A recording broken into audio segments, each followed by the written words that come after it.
Hey everyone, so I am back as promised, and let's get directly into chapter 1, verse 1 of Bhagavad Gita as it is.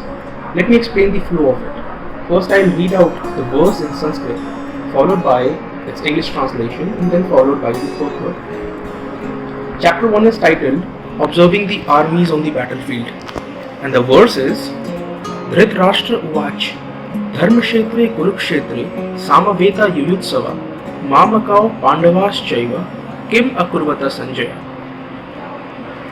The translation says, Dhritarashtra said, O Sanjaya, after my sons and the sons of Pandu assembled in the place of pilgrimage at Kurukshetra, desiring to fight, what did they do? Now we will see the purport of this verse, but before that, let us understand the meaning of the word purport and the importance of purport. So purport means a meaning or sense of something. As simple as that. But why do we need a purport when we already have the exact literal translation of the verse? So now, you see these verses written in Sanskrit were spoken thousands and thousands of years ago. Back then, it is said the people who used to be the kings and controllers of the land used to converse in Sanskrit. Now Sanskrit is a complicated language. A lot can be said in just one verse. Big saints of earlier times wandered the land of India used to say one verse or even one word like Tathastu, and it would mean a lot of things. So in short, every word in a verse is like a well, the depth of which cannot simply be fathomed or understood by seeing the surface of it. We need expert help on it. A simple verse of 3-4 lines could mean a whole lot of things, and to understand the real meaning of it is of prime importance. This meaning is called purport, and it is given to us in this book by Swami Srila Prabhupada, who is the author of the book. So the purport of this verse is as follows. Bhagavad Gita is the widely read theistic science summarized in the Gita Mahatmya. There it says that one should read Bhagavad Gita very scrutinizingly with the help of a person who is a devotee of Sri Krishna and try to understand it without personally motivated interpretations. The example of clear understanding is there in the Bhagavad Gita itself, in the way the teaching is understood by Arjuna, who heard the Gita directly from the Lord. If someone is fortunate enough to understand Bhagavad Gita in that line of disciplic succession without motivated interpretation, then he surpasses all studies of Vedic wisdom and all scriptures of the world. One will find in the Bhagavad Gita all that is contained in other scriptures, but the reader will also find things which are not to be found elsewhere.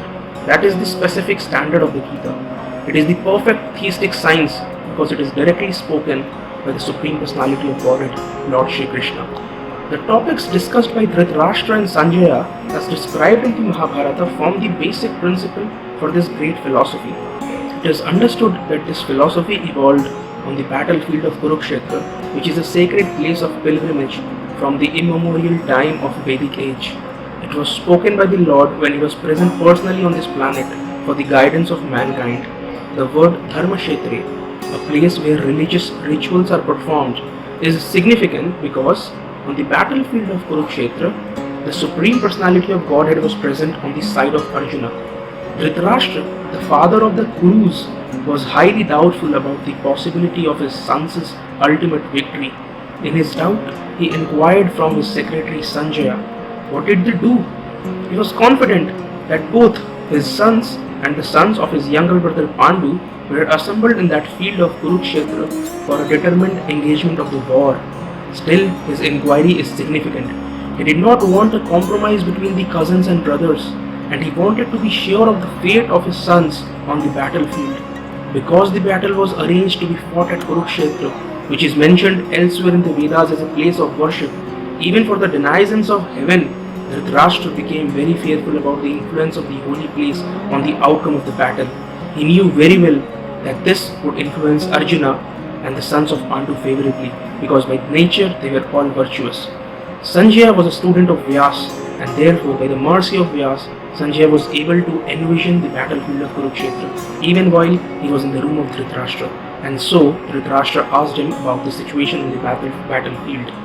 Both the Pandavas and the sons of Dhritarashtra belong to the same family, but Dhritarashtra's mind is disclosed herein. He deliberately claimed only his sons as Kurus, and he separated the sons of Pandu from the family heritage. One can thus understand the specific position of Dhritarashtra in his relationship with his nephews, the sons of Pandu. As in the paddy field, the unnecessary plants are taken out, so it is expected from the very beginning of these topics that in the religious field of Kurukshetra, where the father of religion Shri Krishna was present, the unwanted plants like Dhritarashtra's son Duryodhana and others would be wiped out, and the thoroughly religious persons headed by Yudhishthira would be established by the Lord. This is the significance of the words Dharmashetra, apart from their historic and Vedic importance. That was all about the purport. So if we observe closely, there is immense relevance of each verse in our daily lives as well. I could share a similar story with you all. One time I was a part of a small team in my college for a quiz competition, and we had gotten hold of some of the questions of the competition before the competition itself. All along the quiz process, my mind was fearful that our team would lose by virtue of some other miracle since we had cheated. The fact that I had done something wrong led me to believe that I might still lose even though I had all the questions of the quiz. Well, that's just one small story. Hundreds of other experiences are out there. Most of us have every day. So that's all about today's chapter 1, verse 1. I hope you enjoyed listening to me. If you have any feedback for me or anything to share, any personal life story or any stuff, do comment in the comment section below. Also, to keep getting regular notifications of the daily verses that I upload, do subscribe to the channel and do share the video amongst your friends and family. See you then. Stay tuned.